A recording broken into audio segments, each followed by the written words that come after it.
Também estou representando o autor. O autor dele é o Marcelo Barbosa Magalhães, orientado pela professora Aline Silva de Bona. O título é A Cultura Digital e os Algoritmos Presentes na Sala de Aula da Educação Básica em Itinerários Formativos. Os estudantes eles estão imersos em tecnologias. A maioria dos estudantes eles já nasceram e foram criados em meio a essas tecnologias digitais.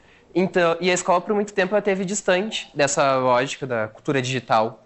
E com esses movimentos dos itinerários formativos, busca-se agregar à sala de aula a compreensão aos estudantes, que possam proporcionar habilidades e competências emergentes, além dos muros da sala de aula. Então, diante dessa lógica, a disciplina denominada Cultura Digital, para estudantes do 8º e 9º ano de ensino fundamental de escolas públicas do Rio Grande do Sul, vem buscando atrelar os conceitos da cultura digital e seus desdobramentos à arte de resolver problemas com o método do pensamento computacional, conquistando uma primeira compreensão do que é um algoritmo. Então, um algoritmo, ele é segundo o autor, ele é a comunicação do homem com a máquina. Aí foi perguntado para os estudantes o que eles consideram um algoritmo. Aí eles responderam, por exemplo, que é a forma como conversa com o computador. Aí outro estudante respondeu que é o jeito que o computador entende o que eu penso. E a pesquisa ela vem sendo desenvolvida e realizada numa escola do Litoral Norte Gaúcho. Ela ainda está em andamento, ela começou esse ano. Ela é ancorada na articulação das ideias do Centro de Inovação para a Educação Básica, do Programa Mais Educação e do Ministério da Educação e Cultura. A metodologia da pesquisa é uma pesquisação. O objetivo é ministrar a disciplina disciplina de cultura digital de forma a mobilizar a aprendizagem dos estudantes e cumprir a sua ementa, envolver e encantar os estudantes para que os conceitos abordados por exemplo, cultura digital, letramento digital, pensamento computacional, modelagem e algoritmos, que são essenciais para o desenvolvimento do raciocínio lógico e para todas as áreas do conhecimento, proporcionar um pensamento crítico e criativo através de atividades dinâmicas e que proporcionam múltiplos desdobramentos na resolução de problemas dos estudantes. Tudo bem, mas como que a gente faz isso? Foi usado um modelo de atividade chamado dobradura. Ela é uma atividade que surge da dobradura de papéis. Ela é uma ação concreta, ela parte de uma ação concreta que é realizar toda essa dobradura, o algoritmo para dobrar elas, até a escrita dessa lógica do algoritmo, para ser explicado, por exemplo, para outros alunos de outras turmas. Então, a dobradura ela serve como um objeto de pensar, segundo o autor Papert, que potencializa o pensar para ensinar a máquina, sendo tão importante para a informática na educação. No entanto, destaca-se que os estudantes, eles contemplados na pesquisa, eles viveram uma defasagem muito pesada por causa da pandemia e depois por causa da mudança curricular com os itinerários, além da grande circulação dos professores, atualmente na rede estadual. Então, a disciplina ela foi ministrada por um professor da informática e isso foi um diferencial, porque o paradigma dos professores que não são professores da área da informática, eles pensam o algoritmo como algo que se aproxima de uma regra.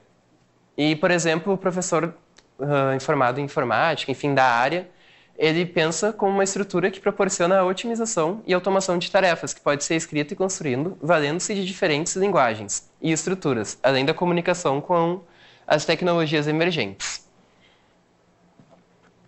Então, a gente tem aqui a cultura digital e os algoritmos no itinerário formativo, a necessidade das escolas de se apropriar da lógica da cultura digital. Não existe mais uma escola sem cultura digital, já que os estudantes eles são inseridos nela e chegam em sala de aula já com ela. Isso é por exemplo, a rede de internet. E isso tudo é parte inerente do ser humano atualmente e não terá como deixar de ser. Então, as escolas precisam se apropriar dessas tecnologias inovadoras. Segundo o PME e o MEC, a cultura digital faz parte do desejo das pessoas e das comunidades de perpetuar suas histórias, as suas formas, de usar, ver e participar e participar do mundo com o que estiver disponível, enquanto agente possibilitador das ações criativas. Então surge a pergunta, o que não está disponível na internet atualmente? E aí foi perguntado para os estudantes, né? O que não está disponível?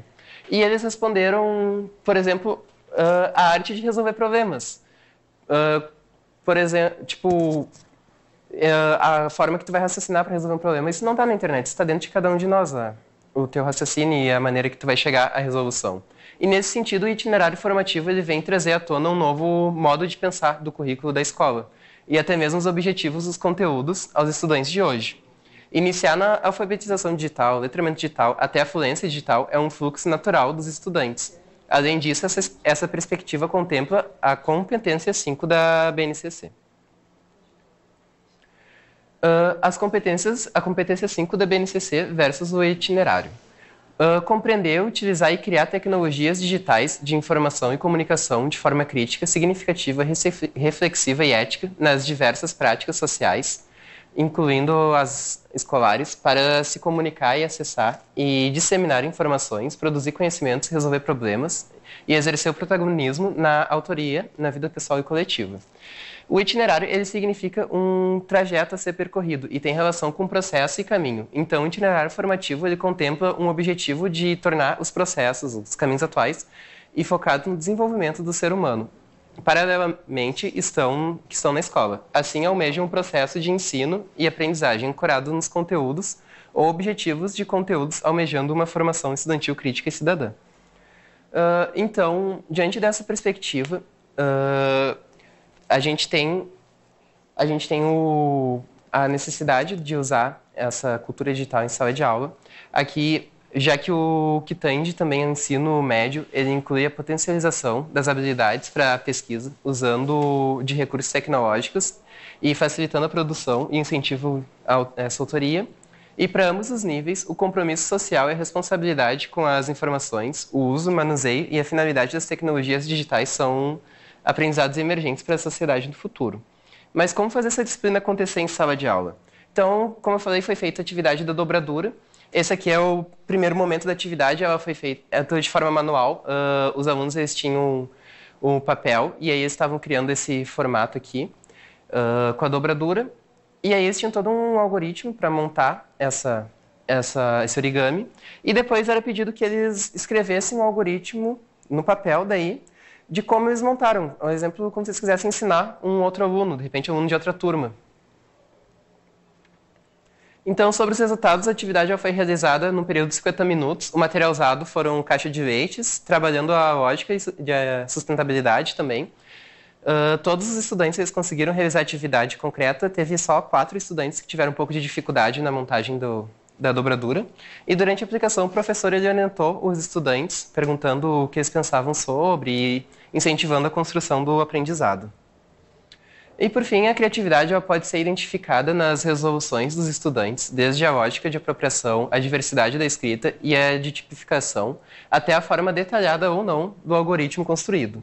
O presente trabalho ele compartilha o potencial dos itinerários formativos, em particular da disciplina Cultura Digital, e dela ser ministrada pelo professor da área da informática, além das necessidades de formação docente para que o mesmo possa criar e planejar atividades ancoradas em problemas investigativos e inovadores.